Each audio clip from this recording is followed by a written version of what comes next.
I'm such a chill. Come on. Oh, you know, it's a dinosaur, bro. Oh, no. 35. Kind of upgrade. It's hot. Watch out. It's very hot.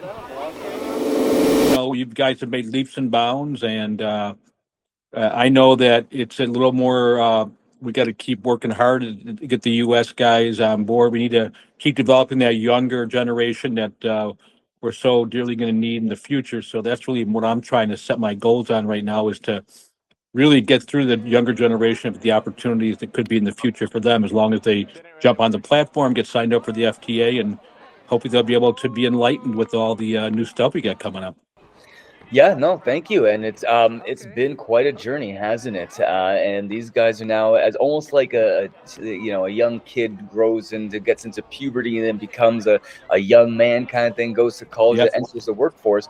We can almost see that the FTA and the community, more than just the FTA, is really now kind of getting into their strides, dealing with the big boys. The big brands are now looking and saying, okay, how do I get involved with this? How does Red Bull actually start sponsoring freestyle trampoline athletes as a category in their budget item each year, kind of thing? How does Wyndham Hotels say, hey, okay, well, we're going to be the hotel partner and we're going to give discounts to all the athletes everywhere they travel if they get an FTA players card, kind of thing, And all these brands are looking at these kind of opportunities, and we're expanding into major festivals, and obviously everyone knows the X Games is now sniffing around. So the community's at the big boy table, and I think that is really, really cool. And I want to make sure that we educate everyone of really, though, what it took to get here, because it's not just you snap your fingers and magically money pours from the sky, where I feel like that a lot of the kids in the early years sort of had that magical idea. And now that we've gone through it for the last 8 years and building it systematically, we can actually start telling that story a little bit. So it's great to get you on the Roe show here, Dan, and maybe we can take a little step back. When was the first time you started working with the FTA or the community, or you heard about the community at all, or saw the first video or anything? When was that? Can you walk us through? That was right after the very first GT games. That was 2017, I believe. Yeah. I think that was the first one with Dom, and you guys were at Escondido, I believe. Yes. Outdoors. So it's that's 8 years ago now. So it kind of gets a little foggy, but that's how I found out about it. Because as I told you my story in my other previous podcast about it, I was slipping back in the late '60s, early '70s, which nobody, maybe Wayne Miller was around then, and a few of the other veterans, but there wasn't a lot of us to look. There wasn't a Greg Rowe to look up to and then kind of learn. So you kind of you didn't have YouTube videos to learn. So you basically had to look at a magazine or something where they would actually take it frame by frame, explaining each half twist and each move as you're doing it, per frame basis. So that's how you learned how to do a trick. So back in those days, there wasn't a really good way to learn that. So a lot of self-learning. The skill set is just completely different nowadays. There was nobody, even in no disrespect to the veterans like Wayne Miller, but even the guys today are much more athletic, and they just take it to another level than the original guys who did set the table for us. But I just think this younger generation has they have the tools needed to excel, and I think that's what they're taking advantage of. And I think once they realize what the opportunities are for them going forward with what you're, bringing to the table right now, that's going to be the big thing, is getting these guys to get on board. The U.S. guys, I need to stay on. Europe's a little different animal, so that's kind of where you guys are specialists in Europe. I'm trying to make it work here in the U.S., so we just got some work to do. I think we're doing great so far. Yeah, I love it. It definitely, and this is where you got to really look it back, and it's interesting that you're talking about the history of it and the platform that these guys are on. And if you just look at all other sports, 20, 30, 40, 50 years it took them to get from, where they started, the first ever GT games, all the way to the big boy table. Like NFL, for example, started in 1920.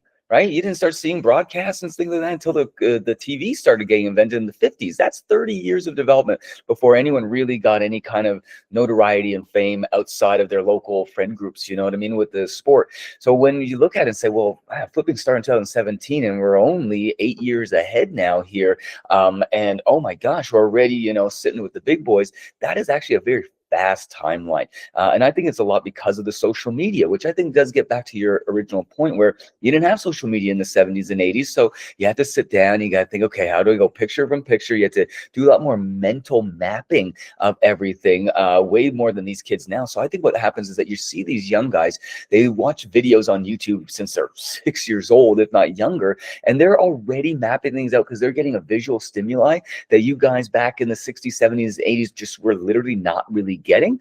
So they've already been able to subconsciously digest it by the third, fourth, fifth videos. So when they're starting to actually put it together, it's almost like they've been there before a little bit more. So I don't think that you would say that Wayne Miller, we love Wayne, really nice guy, and Wayne and David Jacobs and all these kind of old guys that have been around and set the table, as you said. I don't think they're more or less athletic. I just think they had less resources to work with than maybe the new generation doesn't appreciate. How, oh my God, I can go watch and consume 2 hours a day or 20 hours a day of crazy flipping content. And that actually does put seeds into your brain, and you are subconsciously learning as you go, so that when you now go try the first one, you're already a few steps ahead. You know what I mean? So I think that definitely needs to be not explained, but it needs to be understood, at least, that these guys are working on a platform that just didn't exist back then. Well, the comparisons are always there. You look at the NBA players. Will Chamberlain was a great NBA player back in the 60s, and he was 7 feet tall. But then when you're talking about this one Bayana guy we got now who's 7'5" and can dribble the basketball like a guard, I mean, that's an analogy. I'm saying you're right. They're not any more athletic. They just have the tools to enhance their skills. And I don't think they had many physical trainers for a guy like Wayne Miller back in the day that actually took them and gave them the workouts. Now you have opportunities where you can go into one of your courses or tutorials, or I think you even do. I think you told me earlier you were training snowboarders in other countries. So I mean, those opportunities were not there. And maybe I'm wrong. I wasn't alive in the 50s and but the 60s I know I was, and I don't recall seeing any kind of opportunities to go do that. So I mean, and that's just like everything's evolved. Okay, it's just this is all evolving. I mean, that's why I like my name, Trampoline Evolution, is we are evolving, and the evolution of the sport is changing drastically as we move forward. And you guys are taking the steps to get the right people involved to make it more of a relevant sport within the major sports, which is what we're shooting for. So I think right now the plan is going great. I think the 2 years we've had now at Barcelona, right? We've had 2 years at Barcelona, with the round barn being the first 2 years, right? Last 2 years, we did the London, the Round Chapel, The Round which is Chapel. considered an endemic sort of event where just a community that's all closed, it's not out in the real world. And then, yes, Barcelona last year was the first time that we presented the entire community to the action sports community, because BMX is there, scooters, skateboard, and they're all looking. And if you saw actually the videos and just if you were there in Barcelona, you'd see half of the fans there were all scooter kids coming in saying, hey, what's this? This looks really cool. So it's the first time it was presented to a mainstream audience, we can call it. And this year we did go back. We almost doubled our numbers, actually, from economic impact, which is the fancy word for how much money was brought into the city of Barcelona simply because they brought in the FTA and our audience. And these are the metrics that we have to work with. It's not, oh, did you get another 1 million views on YouTube? Yeah, they like those kind of things. But when you look at the economic impact report, that part gets a little mention here.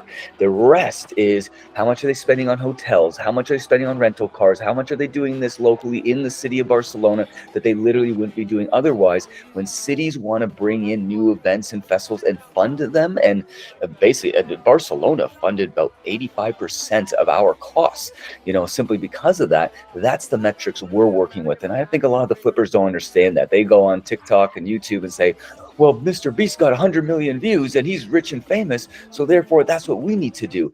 Yeah, a little bit, but the real sports out there are also working on how to bring people physically to the venue in the city, not just how much did you blast it out on TikTok. And that's what I've been trying to, instill in these guys. As you know, I'm in a pretty large group chat, and I'm trying right now, just so you know, what I'm trying to do on my end in the U.S.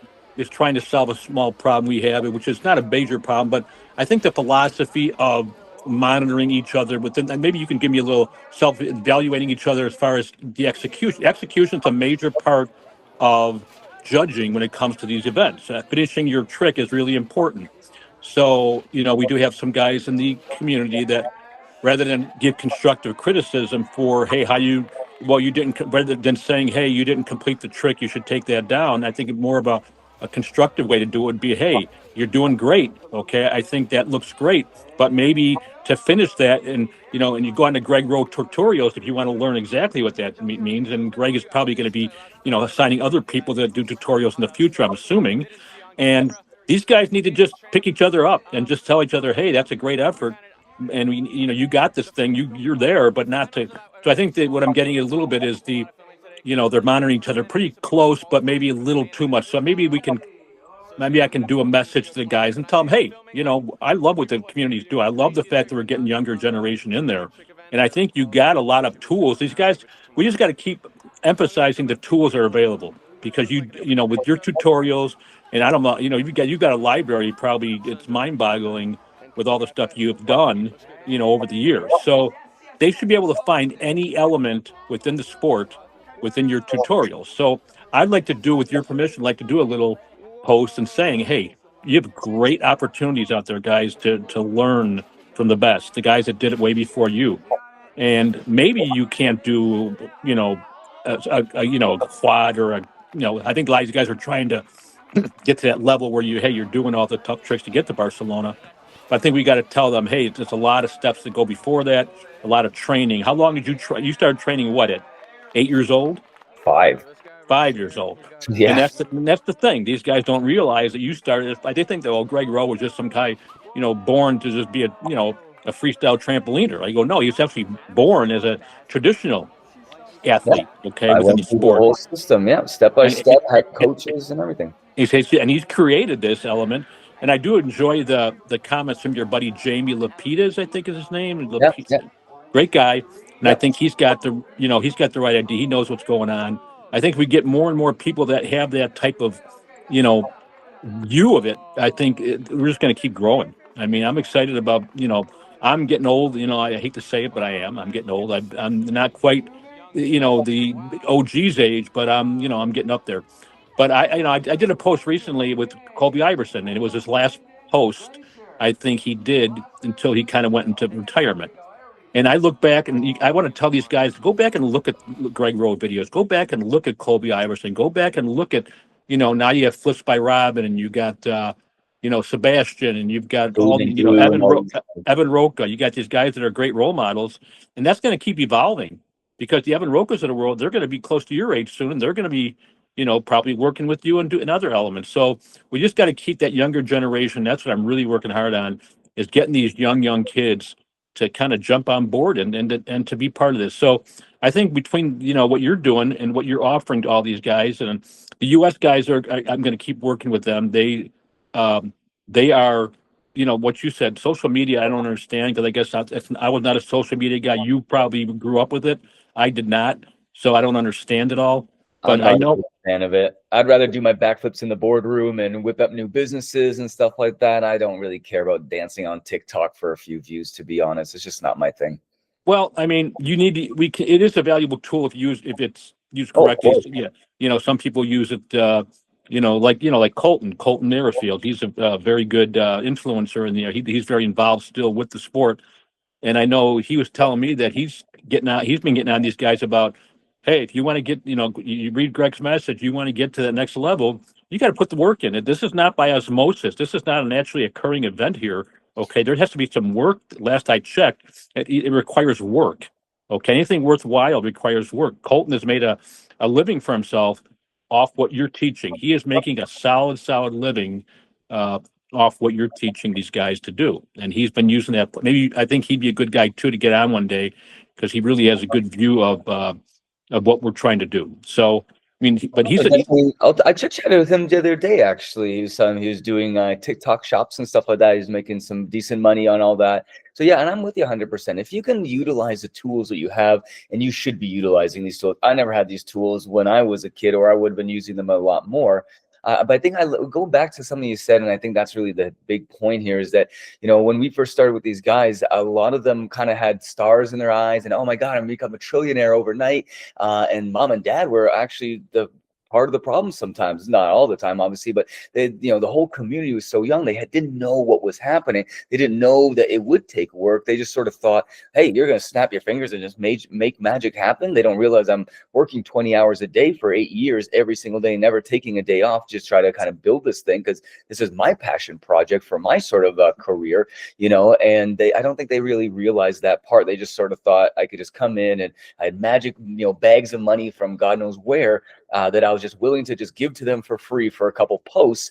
I'm like, no, you're gonna have to work way harder than making some content. You're gonna have to actually go out there, do some sales. You're gonna have to actually run an event without killing somebody, show up on time, yada yada yada. And very well when we tried to do some of those teams that wasn't so simple, and they've done a lot of maturing over the years, but there definitely was that bump in the road phase. We'll say it was around maybe pre-COVID sort of time, when everything was kind of going good and everyone's like, oh my God, now, we got Red Bull and stuff like this, which we were talking to Red Bull in 2018-19. So I think it grew too fast, too quick at the very start a little bit.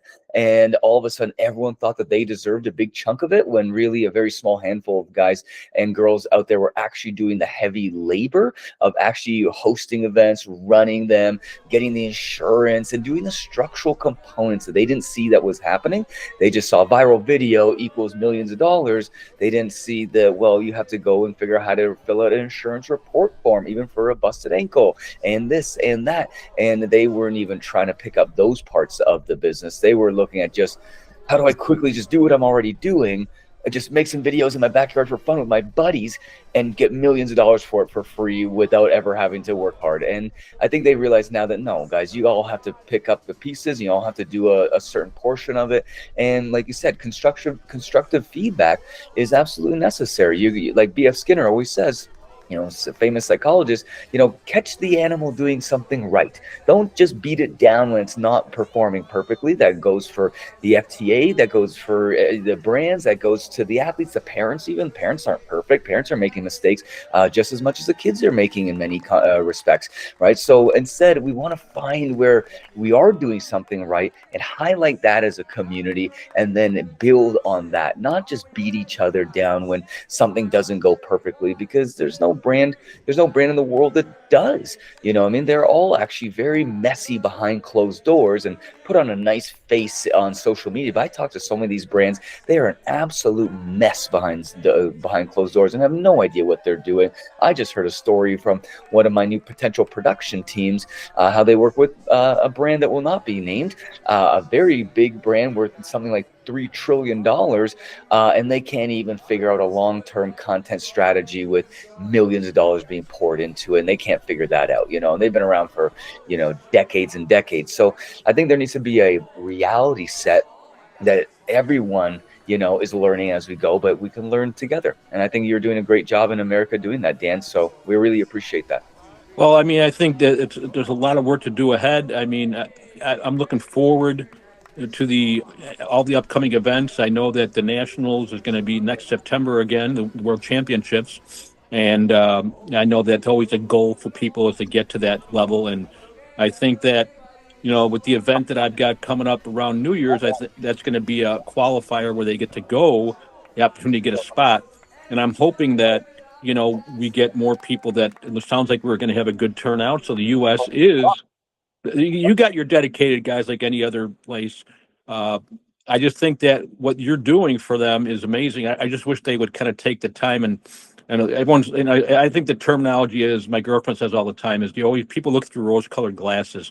They really don't see the true picture of what's going on behind the scenes. I think you got to keep pounding that into their heads that, guys, this is just not a fly-by operation. This is a lot of work. Trish has put in immense hours. You've put immense hours in.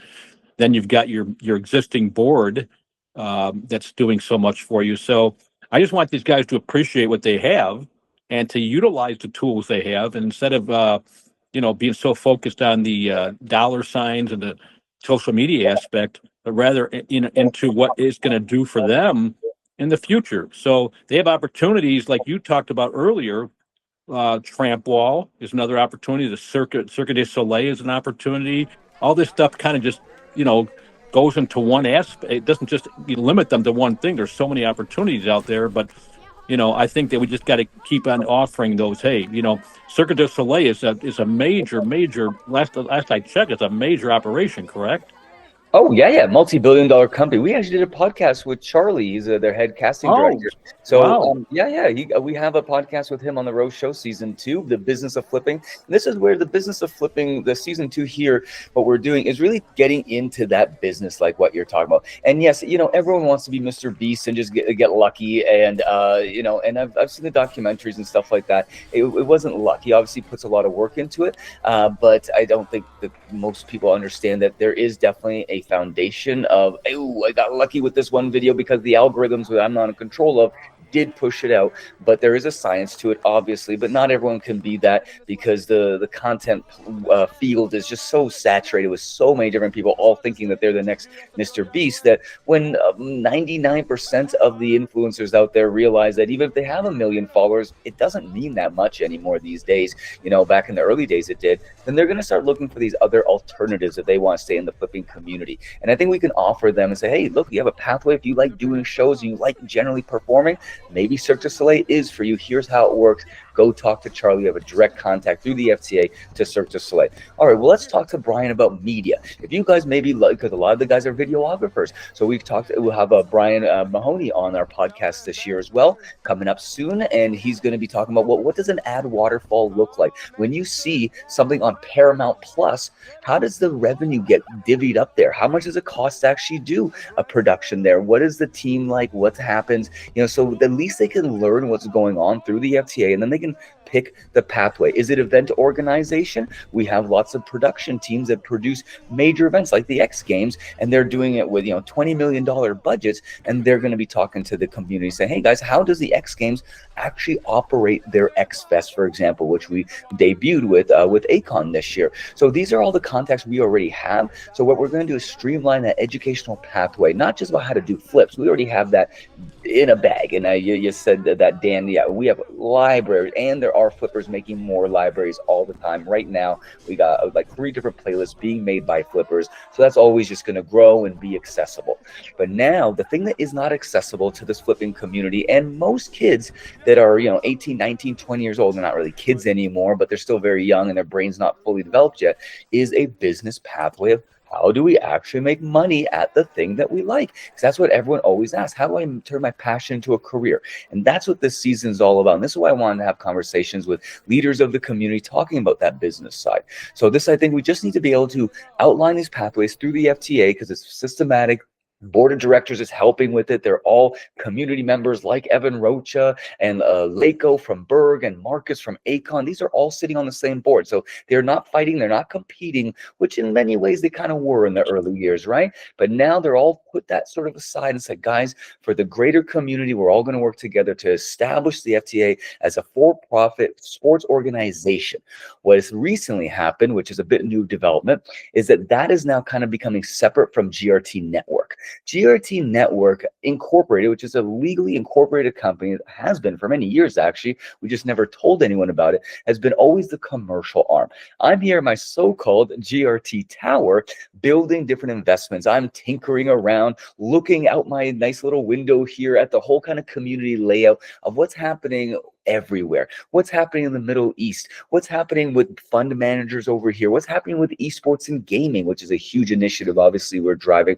And I can look at that side and I can piece that together and look for the entrepreneurs in the flipping community that maybe want to build something cool. They want to be part of our beta testing esports league. They want to actually build new content with their new production team. They want to help run events. They want to actually really get involved and build equity and a career in it. I can help them do that through GRT Network as a separate entity from the FTA. The FTA, structured board, logistics company, management, organization, corporate governance, all the things that you need to make sure that obviously some of the judging issues that we had at World Champs this year, that stuff does not happen because it's governed now by a board of community members. This is our way of slowly introducing the FTA actually to the community over the next few years and teaching them how to run it so that they can run it in directions that they want, not hindered by Trish and me, aka Freestyle Freddy, and Greg, and they can really run with it. And this is what we're trying to do in the big shift over the next few years, is literally giving them back the community that we sort of built, did the groundwork, and got it up to the point where the Red Bulls and the X Games are looking at it in the first place, which they really weren't in the first years, right? But now they are. So now we're going to let the community decide how that works, but then they can come over here and build a commercial entity through GRT Network. And I think that's one of the big shifts. We want them to understand that there's these pathways now to profitability and equity development and career fulfillment that just was not there before. And that's a big focus. And, I think I'm trying to help the U.S. guys out with equal in the playing field too. I'm actually in talks with trying to get working on getting a 5 square or whatever trampoline into one of the facilities in the United States. So if we can get, and I think that's what they kind of really, rather than having to go to Canada or wherever they can, find a rebound trampoline. So I'm hoping we can get through some kind of, there's just a lot of legal stuff you got to go through, as you know. And so if we can work that out, we're able to we already got a smaller one, I'm not as an expert like you, but the 4 square, there's 4 square and there's 5 square, I believe. Yeah. So they have a 4 square brand new one at one of the facilities in Michigan. So that's, guys are excited about that, having a little more of an equal playing field when it comes to training on those. So that's something I'm trying to do on my end, is get those opportunities for maybe to get more equipment brought in that's used in these international events. And I think that would help these guys feel a little more confident when they, because I believe that, it's such a great sport. I think the international level, I know in the United States, we have a lot of the commercial, I call them, I don't know, I call the fast food trampoline parks, Altitude. Yeah. What are some of the other names? Altitude. Altitude, Defy, Get It. Yeah. So they offer opportunities for people to get introduced to the sport. Okay. Whereas, the FTA takes it to a whole different level. And I think, by encouraging people to go to the regular parks and just jump, like you say, you start out by crawling when you're a baby, right?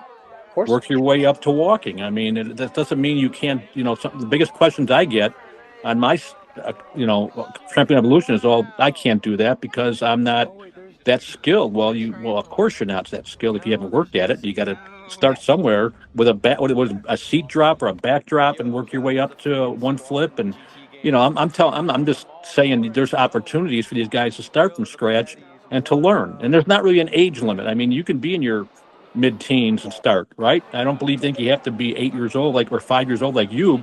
Now that's the reason you were at the highest level is because you started at 5, but you can start at any age. I think we just need to encourage more people that age is not even old. There's guys my age that are still doing, triples. I got a video of a guy doing a triple. It's like 70 years old. So you gotta send me this. I gotta see that. Yeah, I got one. It's crazy. And so there's no excuse for not at least getting on the train. I know I'm, throw the pot calling the kettle. I haven't been on trampoline in so long. I'm the one telling people to do that, and I don't do it. But I would highly encourage younger people. I think if we could do more of a setup where it's just getting, what do they say in sales? Getting the person get them to the water, then you got to get them to drink. Okay, so I think if we introduce people to, and I would love to see us in the future in the USA at least, if I could help with that, is to do some just, pretty much open events where people can come in and just experience being on a trampoline and seeing maybe some people that are more skilled doing demonstrations and offering, hey, we have these events, that if you train for them, you can just to kind of get the word out there more. And I think that's a big part. It's a different animal in the Europe than it is here in the United States, as you know. Okay. So I just need to get out there and say, hey, what are you doing today? Yeah, I'm sitting around watching YouTube. Well, let's get you over to a trampoline park and let you, see what it's all about. And you'd be surprised how many people, once they're on a trampoline, as you know, it's addicting. Hey, this is great. I can be good at this one day. Yeah. Like I told you, my first trampoline was a boxing ring that we turned it over. It was a trampoline. So, I mean, it's all what you make of it. And I loved it. The first time I jumped on a trampoline, I was hooked. And I think most people are that way. So I think with the younger generation getting these guys out there to it'd be great if we could do a huge live stream with you and Trish and Freestyle Freddy and kind of introduce these kids like, hey, if I could do something at the facility I work with, I can get an open gym. I already talked to the owner. He said he would do a free open gym where people could come in and jump for free and kind of get exposed to the events. So I think that's one way of attracting people from different, communities, different generations. Not make it just for kids, make it for anybody. And I think that's what it takes. That's the feedback I'm getting from parents. We don't understand it. We'd like to learn more about it. And I usually steer them your way if they're advanced, but if they're beginners that just, hey, I just want to jump on a trampoline. You guys got a heck of a lot more important things to work than just that. That's where I think I got to step up and say, we're going to do an open gym just for jumping one day, and you're going to come in and we'll maybe have the head of the FTA come on live stream and talk to you guys, explain to you what the opportunities are in the future for young people, because that is really the key, is getting all these young people on board. Just like we had, what was the boom, you think? What was the boom for, was it Tanner Braungart's years, or was it the Rat Boys years? What was the really introduction of this freestyle? I know you're the grassroots, but what was kind of the generation? When did that start up where it really started to take off? I think it was Rap Boys and Rap. I think it was like different phases. I think Rap Boys for sure started off, but they didn't have any structure behind it, so Correct. it just sort of fizzled out. Then Tanner did the same thing, and again, now everyone's vlogging, but it's again unstructured because you're vlogging about a recreational activity and not a sport, right? So we said, okay, well, if you can match. And it was great that Tanner came out to World Champs this year, show his support. And just so everyone knows, we did not pay him to do this. This was just him volunteering. This was not a paid promotion at all. It was just him showing his support to the community, because he is the community content side of it. And I think that's very important. And get out there, get your cameras out and film. It's all UGC, user generated content. We've never spent $1 on advertising, which is partly why I've been able to grow so fast. But with that, you need to marry that with a structure. And this is where the FTA has come in as more of the business structure side that's consistent. And admittedly, we have been a little bit all over the place, kind of trying this, trying that. What about this? What about this? Let's start this. Oh, it didn't work. We'll come back to it in another year. And this is just a natural sort of exploratory phase of any new venture, any new business, any new community or sport. And we're now at the position where we've explored all the different options essentially, and we know now where everything is. So this year is really now about being more structured. It's about being more consistent. We don't need to go off in a million places. GRT network can do that by itself, and I'll work with a handful of entrepreneurs. But for the FTA, it's about structured monthly reports, what's going on, so parents can really follow along on the growth, which we never did before, because honestly, we just didn't want to do it because everything was just so up in the air that we hadn't made a decision yet. But now that the big brands are coming on board, they're asking, what is that decision, guys? And that's what we're now putting in place. So I think we have the opportunity now to go after those parents that you're talking about and give them that pathway, very systematic. We have a whole membership offering now called Pro Flipper. It's a rewards points program, and there's a lot of really cool opportunities coming up with it, including our own social media platform. That's not a joke, as one of the investments through GRT Network. And what we're doing is making an actual platform coded so that athletes can literally go onto the platform from Instagram or TikTok or whatever, and they can actually get points for new learns and do monthly competitions, and we can piggyback with prizes and things like that. So these are some of the things that we're going to be rolling out in 2026 that we're just sort of finalizing. But the big thing now is really just getting that structure of the FTA. So one of the things that they're doing is a meetup series like you're talking about, Dan, and we are going to really release that as its own systematic approach. Israel's doing it, Spain is doing it, France is doing it, Norway's doing it, and to the point where hopefully each week to each month, we are going to be having another meetup at many parks all over, all collecting content, being consistent, and just showing how much fun it is just to go jump on a trampoline. You don't need to compete, just go have some fun and make some new friends. And even out of every meetup, there's only 10 15 kids, but we get 1 or 2 new people. But you're doing 10 new meetups every single month on a systematic basis. You are building that structure, and that is what we really are trying to do, is build that systematic structure that repeats, that's community driven.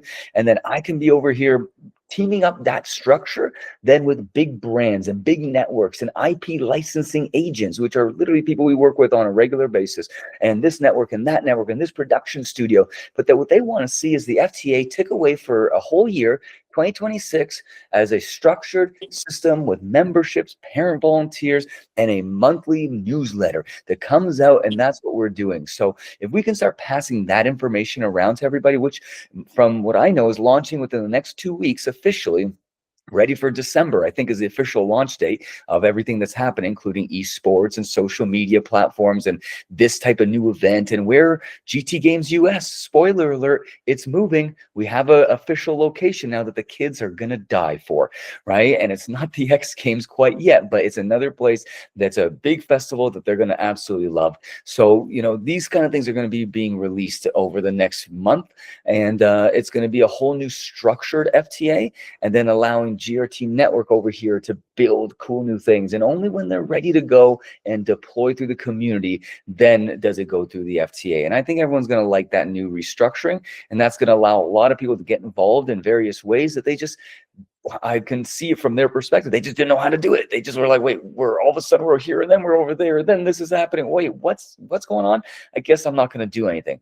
Well, now we have these clear defined pathways and roles through the FTA, which we can do this. So that's really what it is. It's about corporate governance and structure, not just willy-nilly expansion, It's kind of interesting that, from my perspective, and just kind of obviously not been involved. I've been like going on 7, 8 years, as we talked about. I just feel that just the growth we've made. I mean, there's always going to be challenges in anything you do, and then I think that what we've done and what you've done specifically is, open their eyes to what is out there, and we kind of use the same terminology nowadays with within the sport. Okay, people get confused with it. How you use, people hucking quads and this and that. And these younger generation are going, to me, or at least to me, what is that and what does that mean? And then, without trying to encourage an 8-year-old to do a quad, you want to tell them, a single flip is fine, and the double flip is probably with the ultimate thing for most for the average 8-year-old. A double flip would be great. So I think if we kind of tier it, where we kind of say, okay, at this age, and I think you probably have that in the tutorials. At age 8, what should you be working on? Okay, that's the questions I get. At age 9, what should I be working on? By age 11, I'm getting a little more closer to developing. Okay, what can I work on? I think if we can, kind of, come up with a way of breaking that down for the younger guys I deal with, saying, okay, this is what you're kind of a structure that says at this age, and it all depends obviously on your skill set too. We know that everyone's got a different skill set. So based on your skill set, here's what you could be doing. And I think the older guys kind of have a handle on that. I think it's just the younger ones that I'm dealing with that have a lot of questions. And I'm getting old. I'm not the guy. I certainly can't demonstrate what they want me to. I tell them, hey, go to Greg Like, Rowe. Dan, Go let's to have a his. quad kaboom. Let's go. Yeah, well, I could do a seat drop and may not be able to get back up again, but that would be the extent of my skill set right now.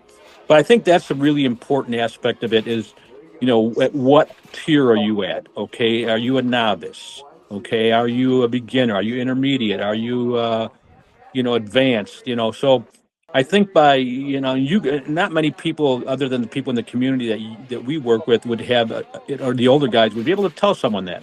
I mean, I feel like I can tell someone that just based on what I got in my head, not physically. But I tell these guys, here's what you should be working on. Go to Greg's tutorials. I send your link all the time, and whether they go to it or not, I don't know. I send it to them, and I tell them, Greg has stuff that starting from very basic, right? So you can So we have start a as whole basic. starter's guide for free that is just basic. How to do seat drops, backdrops, keep it safe, Right. and use your basic, components that will then be reused again and again for all the bigger skills. And then if they become FTA members, then they get the full pathway as well, and they can actually track it now. We have a whole pro flipper like rewards points program that is just in the final stages of development that will then reward athletes as they just naturally progress on their own or at events.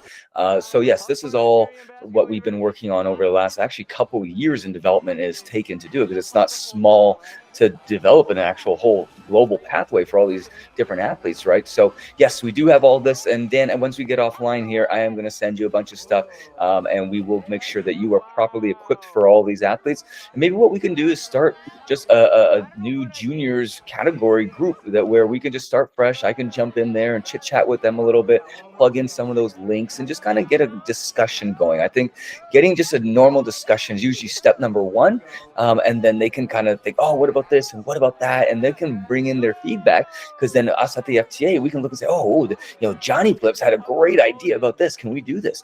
And I think we want to make sure that they're part of the decision making process, not just hand them down information and say just go do it. That's what I hated about the Team Canada world and the Olympics system. It was just handed down to me. I had no decision making abilities, so we don't want to make that mistake. We want to make sure that these kids are in with the powers that be, and they can learn as they go and be part of the process, not just handed the solution at the end of the day. Yep. And I think that these, I think when we start, I'll do some blasts, some messages to the chat groups that I do work with, and I can put the information out there for them. And basically, there's not a perfect answer for every person. Okay, every person, as you know, is you got Sebi. I heard a rumor that Sebi is retired now, working in the business world. So, one of the most influential flippers in the world for many years. I tell you, and he can obviously, contribute a lot still with what he knows. His knowledge alone would be great to have. But that's the thing. This is something that being a part of something like this really does, develop, skill sets for you in your professional life. It's not just about your physical, attributes. It's what you can do learning from the FTA platform, where you can go. Okay, what does this do? What happens after I get older? I get to be Greg Rowe and Domitrix age. You guys are in your 30s now, and you guys think you're old, and you're 33 years old, whatever. You guys are babies. I mean, I'm double your age. But those are the ages, though, that people doing this sport kind of start to retire. I don't know how old Evan is. Evan's got to be in his late 20s, right? Mid 20s? 28, I think, 29. Yeah. So, I mean, there comes a time where you want to, step to the next level. So I think that, that's the key to it. You need to just walk off and say, okay, I'm going to start. You live the life. Okay, you live the life of what you're doing, and that's really the important thing. I didn't live the life necessarily.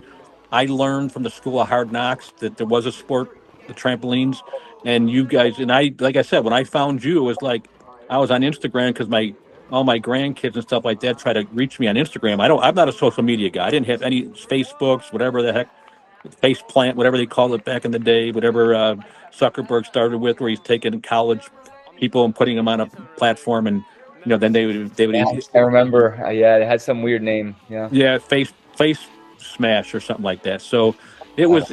But anyways, so look where an idea like that. So people that think it's a look at Facebook. I mean, there's a perfect example of what you can do with the right platform. I mean, we talked about people that Mr. Beast. What about Facebook? That's a success story. That comes off of social media. That comes off a premise just to you know put people out there. And if the FTA keeps growing the way it is, I mean, it'd obviously be its own platform, and it'd be great if we had a FTA, kind of an international platform where anybody can, come to these events and realizing going to Barcelona. I think people that experience Barcelona understand what it's like to be there. I think it's one thing to watch a video on Instagram. It's another thing to be in Barcelona, at an event where you got people, very involved. You got, people commentating, that are making, bringing everything attention to the athletes. And it's just a whole different world when you're actually watching it. I watched it on live stream. I thought it was fantastic. I can't imagine being there.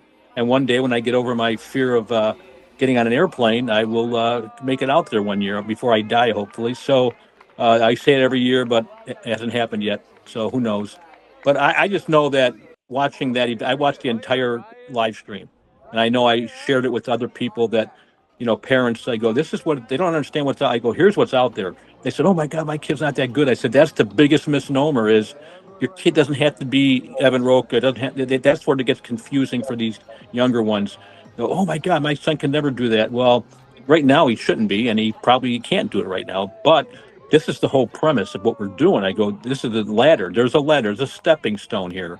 And you got to start from the very beginning. I think we just got to instill that there's I don't know what we call it. Maybe come up with a catchphrase that for the younger guys that says, hey, this is your level. This is what you're starting at. And like you said, doing these open jumps and doing just show up and, doing competitions with kids for the most basic skills and kind of giving them that feeling of, the exhilaration of competing.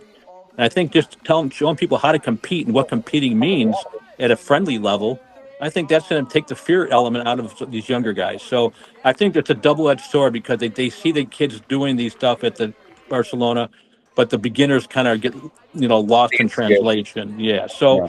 there's not a perfect answer there, but I think what I want to do is just kind of see if I can bring it to a level where it kind of, what do they call it? What are those books they write? Trigonometry for dummies or whatever. They have all kinds of different books that. Well, don't even worry about that. And we already have that. We actually have a thing that we're kind of theoretically calling the rotational pathway scorecard.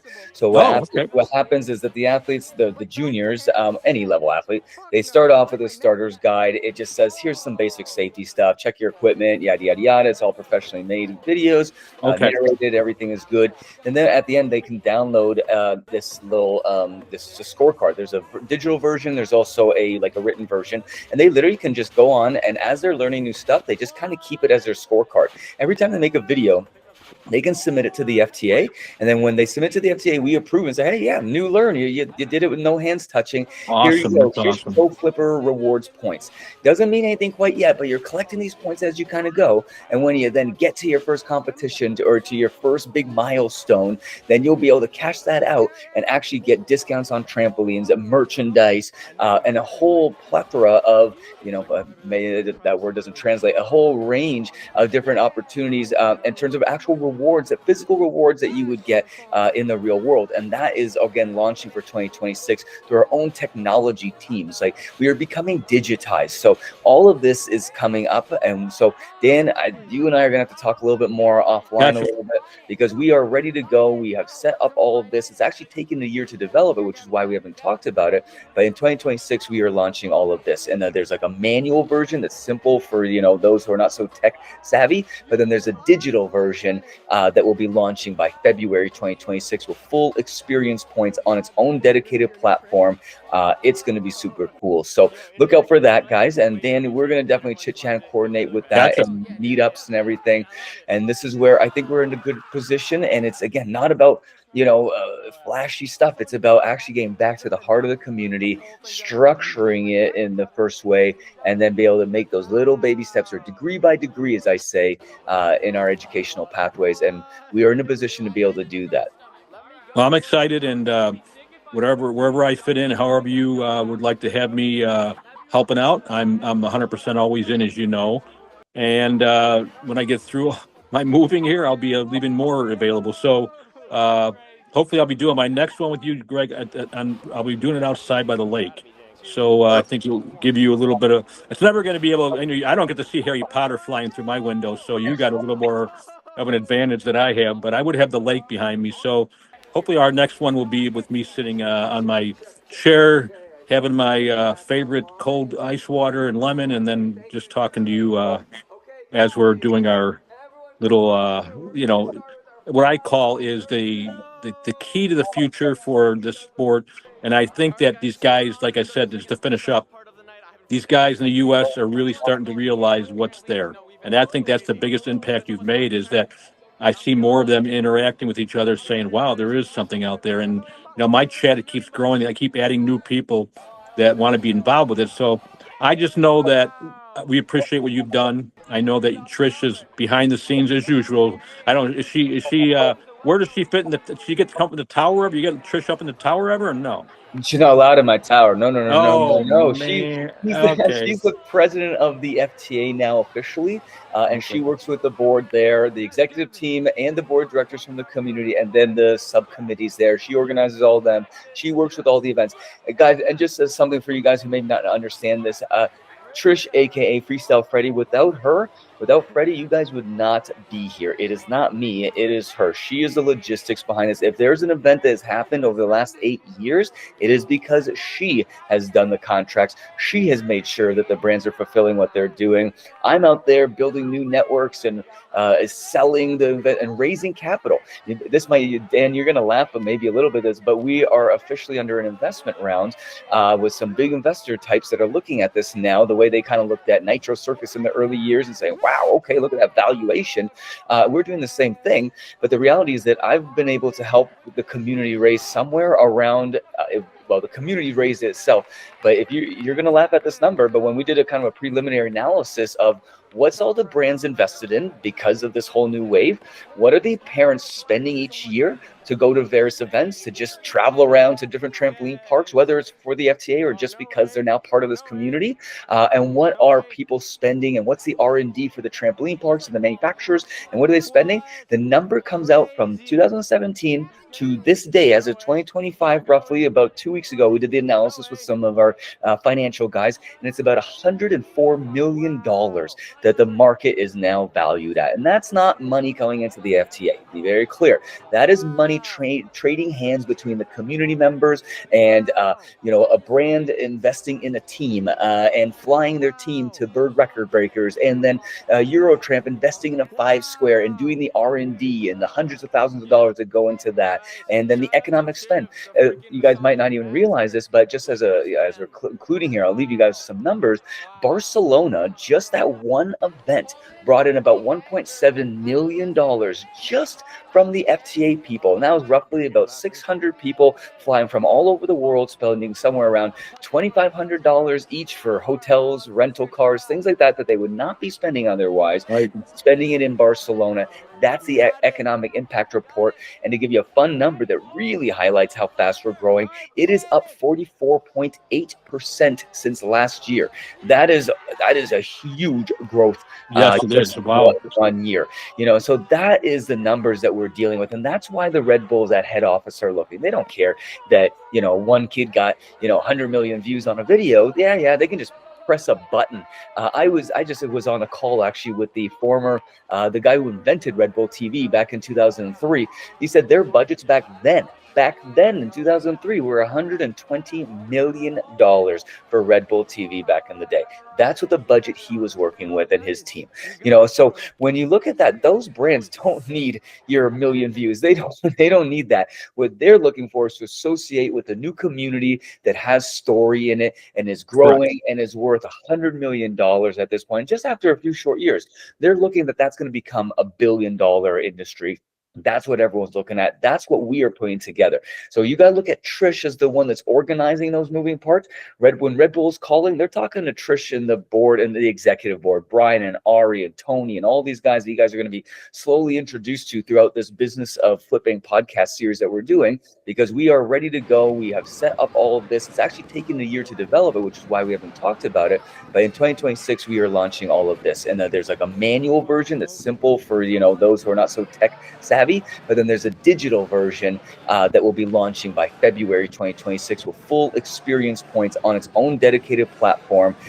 It's going to be super cool. So look out for that, guys. And Dan, we're going to definitely chit chat and coordinate with that. Gotcha. And meetups and everything. And this is where I think we're in a good position. And it's, again, not about flashy stuff. It's about actually getting back to the heart of the community, structuring it in the first way, and then be able to make those little baby steps, or degree by degree, as I say, in our educational pathways. And we are in a position to be able to do that. Well, I'm excited, and wherever I fit in, however you would like to have me helping out, I'm 100% always in, as you know. And when I get through my moving here, I'll be even more available. So hopefully, I'll be doing my next one with you, Greg. I'll be doing it outside by the lake.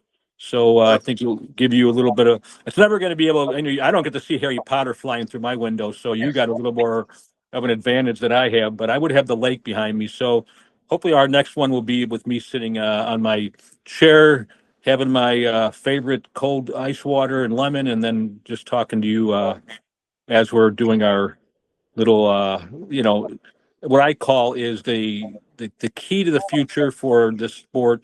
And I think that these guys, like I said, just to finish up, these guys in the U.S. are really starting to realize what's there, and I think that's the biggest impact you've made. Is that I see more of them interacting with each other, saying, "Wow, there is something out there." And my chat, it keeps growing. I keep adding new people that want to be involved with it. So I just know that we appreciate what you've done. I know that Trish is behind the scenes as usual. I don't. Is she? Where does she fit in the? Does she get to come up in the tower ever? You get Trish up in the tower ever, or no? She's not allowed in my tower. No, no, no, no, no, Oh no. man. She's Okay. the president of the FTA now officially, and she Okay. works with the board there, the executive team, and the board directors from the community, and then the subcommittees there. She organizes all of them. She works with all the events, guys. And just as something for you guys who may not understand this, Trish, aka Freestyle Freddy, without Freddie, you guys would not be here. It is not me, it is her. She is the logistics behind this. If there's an event that has happened over the last 8 years, it is because she has done the contracts. She has made sure that the brands are fulfilling what they're doing. I'm out there building new networks and selling the event and raising capital. This might, Dan, you're going to laugh, but maybe a little bit of this, but we are officially under an investment round with some big investor types that are looking at this now, the way they kind of looked at Nitro Circus in the early years and saying, wow, okay, look at that valuation. We're doing the same thing. But the reality is that I've been able to help the community raise somewhere around, well, the community raised it itself. But if you're going to laugh at this number, but when we did a kind of a preliminary analysis of what's all the brands invested in because of this whole new wave, what are the parents spending each year to go to various events, to just travel around to different trampoline parks, whether it's for the FTA or just because they're now part of this community, and what are people spending, and what's the R&D for the trampoline parks and the manufacturers, and what are they spending? The number comes out from 2017 to this day, as of 2025, roughly about 2 weeks ago, we did the analysis with some of our financial guys, and it's about $104 million that the market is now valued at. And that's not money going into the FTA, to be very clear. That is money trading hands between the community members and a brand investing in a team and flying their team to bird record breakers, and then Gtramp investing in a 5 square and doing the R&D and the hundreds of thousands of dollars that go into that, and then the economic spend. You guys might not even realize this, but just as we're concluding here, I'll leave you guys some numbers. Barcelona, just that one event, brought in about $1.7 million just from the FTA people. And that was roughly about 600 people flying from all over the world, spending somewhere around $2,500 each for hotels, rental cars, things like that they would not be spending otherwise, Right. spending it in Barcelona. That's the economic impact report. And to give you a fun number that really highlights how fast we're growing, it is up 44.8% since last year. That is a huge growth. Yes, it is. Just Wow. 1 year. So that is the numbers that we're dealing with. And that's why the Red Bulls at head office are looking. They don't care that, one kid got, 100 million views on a video. Yeah, they can just press a button. I just was on a call actually with the former, the guy who invented Red Bull TV back in 2003. He said their budgets back then in 2003 were $120 million for Red Bull TV back in the day. That's what the budget he was working with and his team. So when you look at that, those brands don't need your million views. They don't need that. What they're looking for is to associate with a new community that has story in it and is growing and is worth $100 million at this point. Just after a few short years, they're looking that's going to become $1 billion industry That's what everyone's looking at. That's what we are putting together. So you got to look at Trish as the one that's organizing those moving parts. When Red Bull's calling, they're talking to Trish and the board and the executive board, Brian and Ari and Tony and all these guys that you guys are going to be slowly introduced to throughout this business of flipping podcast series that we're doing. Right? They're not talking to me. What I'm doing is bringing in new networks in. I'm talking to Riyadh Seasons, which is a huge entertainment company out in Riyadh in the Middle East that want to bring you guys out there. So I'm doing the outreach and networking, capital raising. Trish is organizing it in simple to understand pathways so that everyone knows what's happening. That is what's happening here behind the scenes. It's always been that way. We just never really communicated it because we didn't really, I was kind of jumping back and forth, and all of a sudden I was part of the FTA, and then she was doing research and development and fundraising. But no, now we're clearly two distinct things, and this is going to be a much better structure. So Dan, I know I've kept you on longer than anything. Oh, I appreciate you and everything that you've done. You've been a huge component of getting the U.S. guys up and going, and the whole community, obviously, without all the chattering back and forth that you guys are doing, and just that support from someone that, like you, has been there before in the 70s and knows what's available. So I think we're in a really unique position. And Dan, I want to make sure that we restructure this, and maybe you and I will brainstorm some ideas of ways we can make this a little more systematic, especially for those juniors. But then let's bring in some of those senior guys, and let's put them in a leadership position. Say, guys, if you really care about this community, you will help a little bit out, and yeah, you'll get paid for it as we go and as the project develops. But you're going to have to roll up your sleeves first before anyone talks about any money, because that's how investments actually work. This is a giant investment from everybody, including us, including you, and the brands. And now we are structuring it for that next wave of investment. So I think we're in a good position, and I'm looking forward to 2026 to 2030. It's a big growth phase for everything. I'm excited, and I'm going to keep these the younger generation onward and upward, as they say. So I'm excited about the future. I really believe that this is just the tip of the iceberg, and I think we're going to blow this thing up somewhere down the line, and it's going to be a recognized sport on major TV. So the baby steps, as you say. So I think we're on our way. I think it's great having these chats. I think it's important that the guys see that what the working. I'm glad you brought out. That's why I did bring up Trish, because I think she kind of they see your face a lot. Okay, they see my face a little bit. So I think we need to put Trish out there and say, hey, she's doing a lot more. I know she doesn't like the spotlight, but we're going to put her out there anyway. So let her people know that she's doing great things behind the scenes with you. And I think the more they understand and appreciate what people are doing, within the community, I think that's going to be a huge step for us. So thank you for having me on. And I do like your tower. It's very Harry Potter-esque, there. So I mean, it's Love Harry Potter, by the way, as a kid. I loved it. I don't even really know much about him. I just know he's got glasses, and I think he rides around on a broom. So that's the extent of my knowledge. I was more like Star Wars, the original. I know Star Wars. Yes. I was back when episode 1, 2, 3 came out in the early 2000s or something like this, when I was still a wee baby, but not the originals in like the 70s, 80s. 73, I think 78 was the original Star Wars, and I was still on the older generation of that, but still, it's great stuff to look back to, and just think of me. I'll leave you on this, okay? Hopefully, we can reach enough people and let them know what's out there. And I think with what you're doing and the growth that you're making with it, and once again, many thanks to Trish, because I know that she doesn't get enough. You give her plenty of accolades. I give her plenty of accolades, but I think the guys out there that are trying to, be part of this don't understand what the inner workings are behind the scenes. So I think the more we can put it out there and what's involved with growing this industry, I think they have a better understanding of what it takes to grow the industry. They'll be more, take ownership in what they're doing. Yep. So I think you got a great plan, and I think that it's going to be very successful. And I'm hoping I'll be around this world long enough to watch it all come to fruition. So appreciate you having me on, and thank you for the opportunity. And I look forward to many other opportunities to chat with you. Awesome. Dan, thank you so much for coming on the Roast Show and telling us a little bit from behind the scenes a little. And you're right. we just need to start kind of letting that stuff out there now that we have a formalized structure that we really enjoy. A lot of people, you just sort of jump into a structure and then all of a sudden 5 years later they're like, oh, trying to undo their structure, you know. And we've been able to take a lot of care in actually developing more research and development behind the scenes, but now we have a formula that we know works and the big brands love it. So we're going to stick with it and we're going to keep you posted. So thank you, and I'll see you next time. We'll get you back on and maybe we'll do something with maybe one of the parents or something of the juniors, and we can just kind of keep the conversation going. I love it. I look forward to it.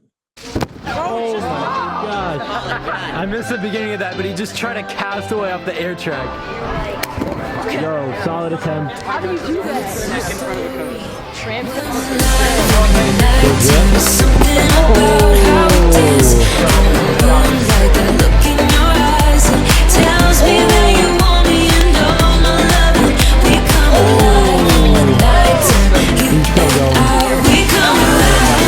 How long is he gonna keep trying for? Jesus. Until I make it. I thought